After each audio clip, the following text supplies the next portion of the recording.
예수님이 오셨습니다. 왜 오셨습니까? 그 이름에 나오죠. 마태복음 1장 21절에 가브리엘 천사장이 오셔서 마리아에게 아들을 낳을 텐데 예수라라. 이는 하나님의 백성을 죄에서 구원할 자다. 예수란 이름이 구원자죠. 죄에서 구원. 죄 때문에 오신 겁니다.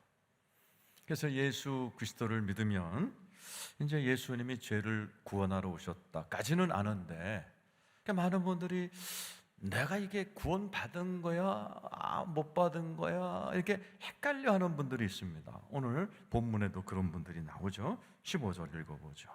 시작. 그런 즉 어찌하리요? 우리가 법 아래 있지 아니하고 은혜 아래 있으니 죄를 지으리요? 그럴 수 없다. 이 당시에도 그랬고 기독교 역사 2000년 동안에 죄에 대한 태도가 극과 극이었습니다. 오늘 여기에 나오는 로마 크리스찬들처럼 죄에 대해서 좀 널널한 사람들이 있었어요. 또 이쪽은 죄에 대해서 아주 완벽주의자들이 있었어요. 청교도들이 그랬습니다. 이분들은 죄를 지면 너무 괴로워하는 거예요. 이 양극이 항상 있어 왔습니다. 혹시 여러분 가운데도 그런 분이 계실지 몰라요. 로마서 6장, 7장, 8장은 그거에 대한 해답을 제시하는 성화장애입니다.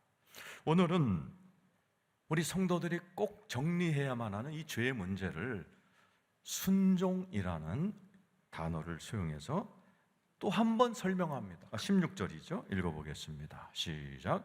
너의 자신을 종으로 내주 누구에게 순종하든지 그 순종함을 받는 자의 종이 되는 줄을 너희가 알지 못하느냐. 혹은 죄의 종으로 사망에 이르고 혹은 순종의 종으로 의에 이르느니라.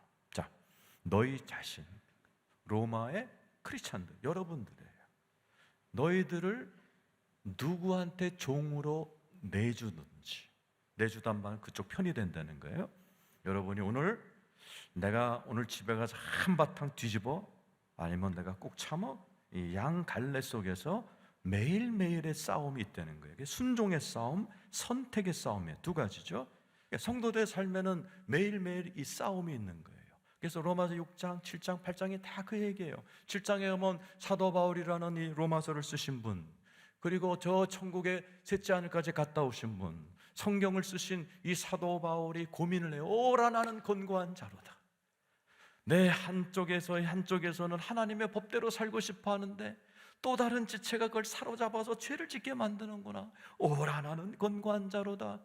그 위대한 영적 지도자 바울이 그런 고민했다면 저와 여러분은 말할 수 없이 고민하고 있죠. 지금 오늘 사도 바울은 그 고민 가운데 셋째 하늘도 갔다 오고 구약과 신약을 넘나들면서 하나님께 계시를 받은 바울이 해답을 찾은 거예요. 그 해답을 우리에게 풀어주면서 이렇게 하면 죄의 문제 해결한다. 오늘 말씀을 잘 들으셔서 바울이 살다간 인생이 있어요.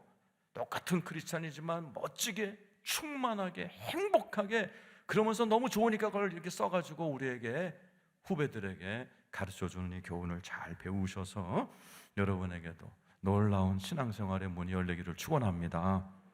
17절 18절 읽겠습니다. 자, 읽어보죠. 시작.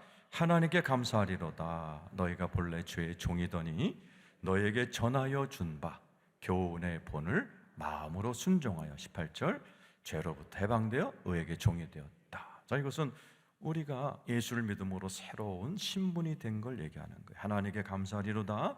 내가 원래 죄의 종이었죠. 저도 대학교 3학년 전까지 불교 신자였어요. 그래서 마음대로 죄 졌어요. 내 안에서 욱하면 욱했고 혈기 나오면 막 집어던지고, 그리고 내 마음대로 거짓말도 하고 이런 죄의 종으로 살았던 시절이 있었어요. 그런데 너에게 전하여 준 바 교훈의 본을 마음으로 순종한 복음이죠. 우리 옆집 사는 서울대학교 대학원생, 그분이 저에게 복음을 전했어요. 제가 그분이 사주는 우동과 커피에 넘어가서 예수를 영접을 했어요. 내 평생에 제일 잘한 게 그날 예수 영접한 거예요. 그랬더니 뭐가 됐어요? 죄로부터 해방되어 의에게 종이 되었다. 자, 예수를 믿으면 새로운 정체성, 신분이 생깁니다. 자, 동의하시면 아멘 하세요. 여러분은 예수 믿고 하나님 자녀가 되셨습니다. 하나님의 상속자가 되셨습니다. 왕 같은 제사장이 되셨습니다. 예수님의 친구가 되셨습니다. 오늘 또 하나가 들어갑니다. 따라서 의의 종. 그리스도인은 아들이에요, 딸이에요. 그래서 때로는 신경질 나면 하나님 그럴 수 있어요 아버지. 하나님께 때로는 투정도 부려요. 아들이니까. 그런데 그리스도인들에게는 또 다른 신분이 있어요. 의에게 종이에요. 하나님은 아버지의 면도 있지만 주인이에요. 어떤 순간에는 하나님께서 나에게 명령하실 때가 있어요. 나는 그것을 수행해야 되는 종으로서 살아가야 될 순간들이 있어요. 이때는 하나님께 땡깡 부릴 수가 없어요. 여러분 회사 생활할 때 저도 은행을 다녔지만 내가 지점장님이 시켰을 때, 은행장님이 시켰을 때 싫어요. 왜 그래요? 왜 쟤는 안 해요? 이러다 잘립니다. 이때는 순종이냐 불순종이냐의 싸움인 거예요. 저와 여러분은 하나님의 아들이자 하나님의 의의 종된 거 믿으시기를 축원합니다. 이제 19절부터 본론이 나오는 거죠. 읽어보죠. 시작. 너의 육신이 연약함으로 내가 사람의, 잡으세요. 육신이 뭐라고 했어요? 죄성. 그죠? 그 대도 모 씨가 전도사까지 됐는데 부흥회까지 갔는데 호텔 가는 길에 옆집을 털어버린 육신이 연약한 거 알아. 너네들 맨날 나와서 회개하고 집에 가지만 또 집에 가서 너네들 개판으로 사는 거 내가 알아. 이거예요. 육신이 연약한 건 내가 다 아니까 내가 알아듣기 쉽게 사람의 예대로 말해줄게. 전에 너희가 너희 지체를 부정과 불법에 내주어 불법에 이른 것 같이 이제는 너희 지체를 의에게 종으로 내줘 거룩함이 이르라. 전에는 뭐라고 되어 있는 거예요? 자, 전에는 너희가 너희 지체를 부정과 불법에 내주어 불법에 이르렀다. 이 불법이라는 단어가 뭐냐? 영어로 헬라어로 아노미예요. 여러분 잘 보세요. 여러분 예수 믿기 전에 부정, 불법, 크고 작은 걸 했어요. 그죠? 저도 했고 그때 여러분의 마음 상태가 뭐가 되든가요? 아노미, 무정부 상태. 여러분의 인생이 통제가 안 돼. 질서가 없어. 뭐가 뭔지 모르겠고 앞으로 어떻게 살지도 모르는 상태. 이것이 내가 과거에 저질렀던 불법과 부정의 결과로 지금 네 인생이 무정부 상태가 됐던 것처럼 반대로 순종. 이제 우리 주님 뭐라고 그랬어요? 같이 그 똑같은 동식으로 너희 지체를 의에게 종으로 내주어 거룩함에 이르라. 오늘 중요한 단어입니다. 따라서 하세요. 거룩함에 이르라. 너희가 이제는 이쪽으로 해서 불법 아노미, 무법 천지 인생이 됐다면 이제 오늘 내가 말 잘 듣고 너를 이쪽에 들여 하나님의 말씀의 종으로 순종을 해. 그래서 거룩함에 이르러. 이르라는 말은 뭐예요? 목적지가 거룩함입니다. 기독교인의 목적지는 거룩함입니다. 기독교는 뭐 교회 나와서 기도해서 응답받고 치료받고 뭐 이런 것도 있어요. 그러나 그거는 지엽적인 거예요. 기독교의 핵심은 거룩한 백성 만드는 거예요. 출애굽기 19장 4, 5, 6절 읽어보겠습니다. 자, 시작.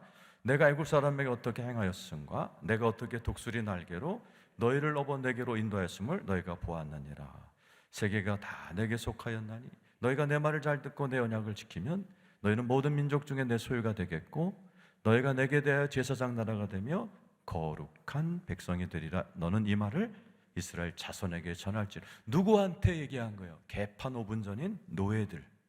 이스라엘 백성이 430년 동안 노예 출신이었어요.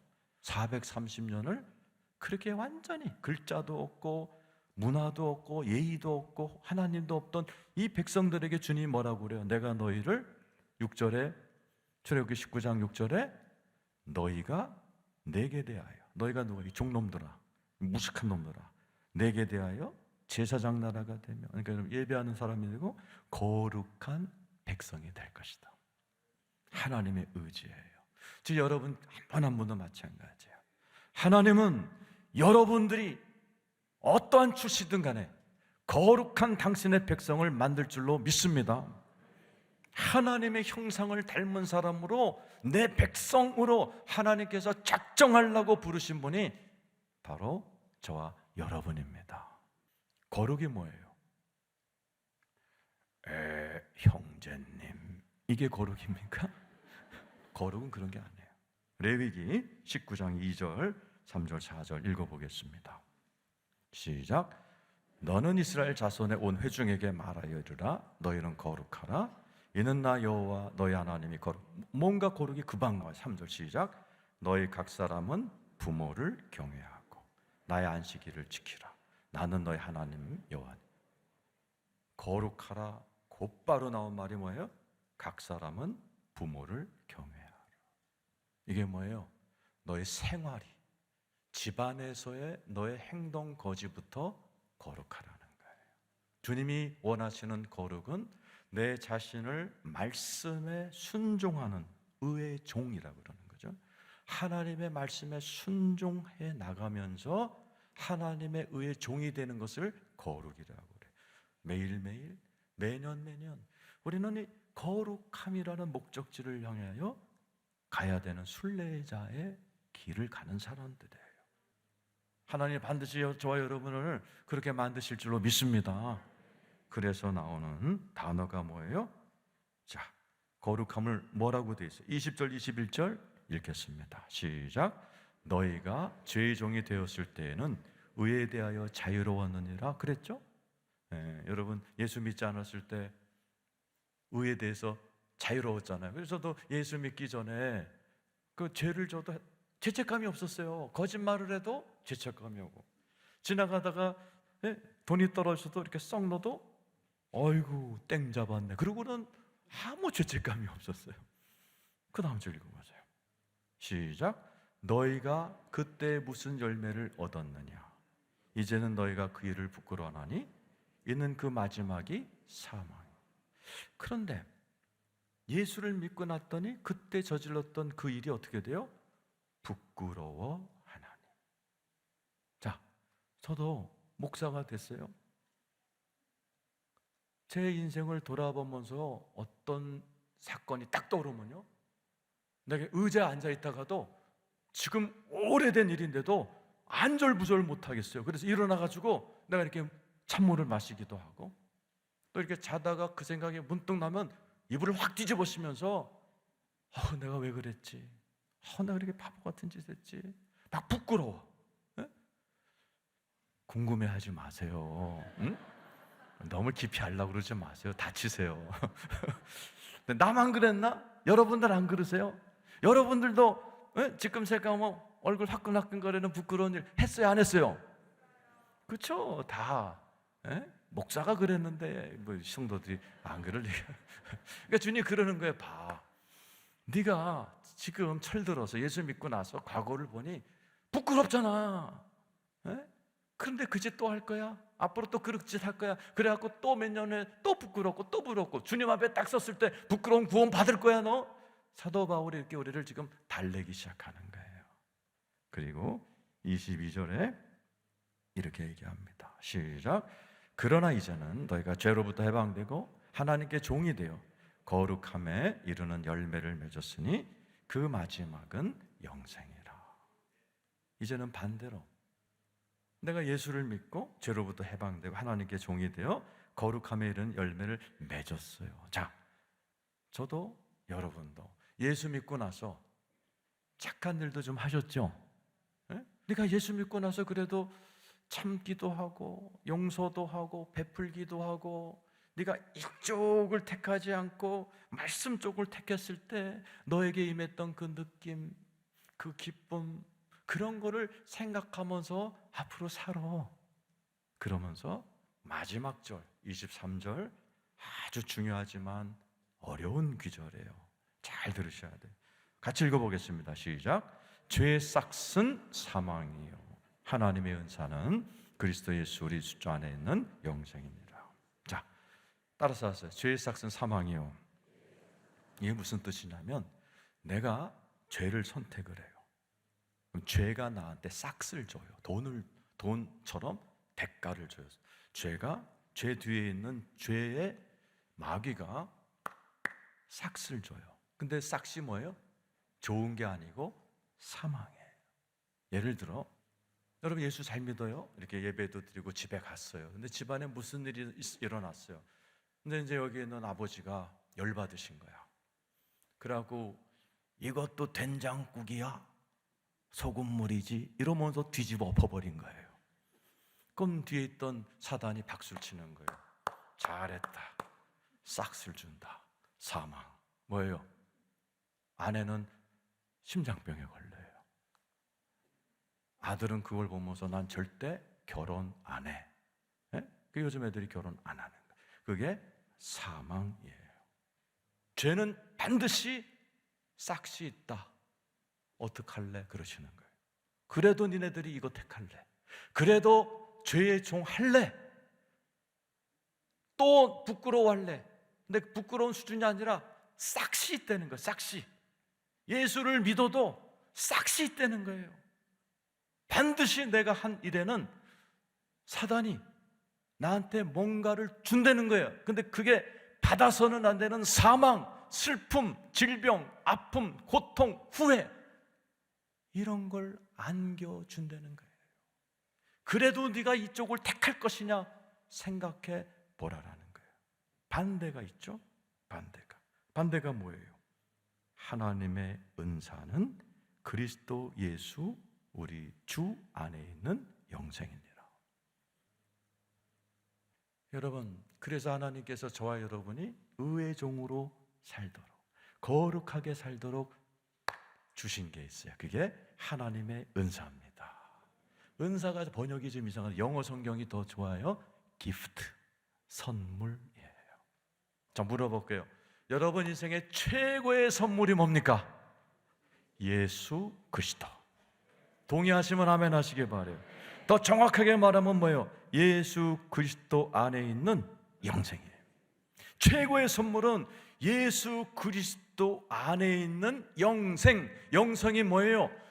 헬라어로 조에라는 겁니다. 이 조에라는 것은 천국의 생명이에요. 천국의 기쁨이에요. 에덴 동산에 있었던 생명나무, 유대인들은 그 생명나무를 사과나무가 아니라 한 나무에 2,000개, 3,000개의 다른 열매가 열리는 신비의 나무라고 초등학생 때 가르친다 그래요. 그 맛은 어떤 맛이냐? 이 열매를 따먹으면 시고 단 게 아니에요. 이 열매를 딱 따면 기쁨이 오는 거예요. 하루 종일 기쁜 거예요. 그 다음날 생명나무에서 이걸 딱 따먹으면 이번에는 평강이 쫙 흘러요. 그 다음날 또 생명나무 딱 따먹으면 막 이 안에서 막 포만감과 성취감이 막 의욕과 열정이 막 끌어오르는, 이게 생명이에요. 바로 여러분에게 하나님이 갖다 주시는 최고의 선물이 예수 안에 있는 영생, 이 생명인 줄로 믿습니다. 성경에 이곳 맛보려고 했던 사람 많죠? 어느 부자 관원이 찾아왔어요. 부자예요. 국회의원이에요. 젊어요. 왜 왔냐? 랍비여, 어떻게 하면 영생을 얻나이까? 이 부자는 다 있었지만 예수 안에는 이 생명이 없었던 거예요. 허전한 거예요. 오늘날에도 수많은 사람들이 생명이 없어서 마약 먹습니다. 이 생명이 없어서 자살합니다. 왜 그래요? 허전하니까. 바로 예수 그리스도가 이 땅에 오셨을 때 왜 전 세계가 생기가 돌까요? 크리스마스 때는 바로 예수가 뭘 갖고 오신 거예요? 생명을 갖고 오신 거예요. 그리고 그 선물 예수는 왔다가 사라지는 게 아니에요. 우리 안에 들어오셔서 영원토록 함께 하시며 나에게 죄를 이길 수 있는 생명과 생명력을 불어넣어 주신다는 사실을 믿으시길 축원합니다. 크리스마스 때 오고 꺼지는 게 아니에요. 예수님은 여러분 한 분 한 분에게 찾아오셔서 영원히 함께 하신다는 사실 믿으시면 아멘 하시기 바랍니다. 요한복음 15장 4절 5절에 써 있잖아요. 시작. 내 안에 거하라 나도 너희 안에 거하리라. 가지가 포도나무에 붙어 있지 아니하면 스스로 열매를 맺을 수 없음 같이 너희도 내 안에 있지 아니하면 그러하리라. 나는 포도나무요 너희는 가지라. 그가 내 안에 내가 그 안에 거하면 사람이 열매를 많이 맺나니 나를 떠나서는 너희가 아무것도 할 수 없습니다. 여러분 안에 예수가 계신 거 믿으시기를 축원합니다. 예수가 내 안에 내가 예수 안에. 그래서 우리는 붙어 있어야 돼요. 그러면 거룩의 열매가 열립니다. 생명나무 열매가 열립니다. 희락이 열립니다. 사랑이 열립니다. 기쁨이 열립니다. 열정이 열립니다. 그거 주려고 예수가 오신 거예요. 많은 사람들은 크리스마스 때 클럽 가서 조금 흔들다가 끝나고 말지만, 똑똑한 여러분들은 1년 365일이 크리스마스여야 돼요. 그 예수 그리스도가 우리를 승리하게 하는 거예요. 고린도전서 15장 57절이죠. 읽어보세요. 시작. 우리 주 예수 그리스도로 말미암아 우리에게 승리를 주시는 하나님께 감사한다. 따라서 승리는 내가 아니라 예수님이 하십니다. 지금 여러분 가운데도 죄 문제가 해결된 안 된 분이 계세요. 여러분의 힘으로 하려고 그러지 마세요. 담배 끊으려고 손가락 자르지 마세요. 집사람한테 술 끊는다고 각서 쓰지 마세요. 나중에 여자들은 그거 이용합니다. 그딴 짓 하지 마세요. 예수님께 부탁해야 돼. 그러면요, 몇 년 동안 금연학교 가고 뭐 장을 지져도 끊지 못했던 담배를요, 예수님께 부탁했을 때 순식간에 끊는 분들 무지 많습니다. 이 자리도 계시면 아멘 하면 큰일 나겠죠? 응? 여러분, 로마서 6장, 고린도전서 1장 30절 우리 한번 읽어보죠. 고린도전서 1장 시작. 너희는 하나님으로부터 나서 그리스도 예수 안에 있고 예수는 하나님으로부터 나와서 우리에게 지혜와 의로움과 거룩함과 구원함이다. 내가 거룩하려고 그러는 거 아니에요. 내 안에 예수님이 거룩하세요. 그래서 어떻게 살아야 되는가? 지금 여러분께서 어떤 죄의 문제가 있다 합시다. 그러니까 아주 작은 혈기 또는 담배, 술, 아니면 뭐 음란, 뭐 부부싸움, 자식 문제, 다양한 죄가 있겠죠? 여러분 이것을 어떻게 해석하는가? 따라서 하세요. 하나님, 제 힘으로 할 수 없습니다. 내 안에 계신 예수님이 생명으로 이기게 하여 주옵소서. 이렇게 싸우시기를 축원합니다. 그럴 때 나는 저요.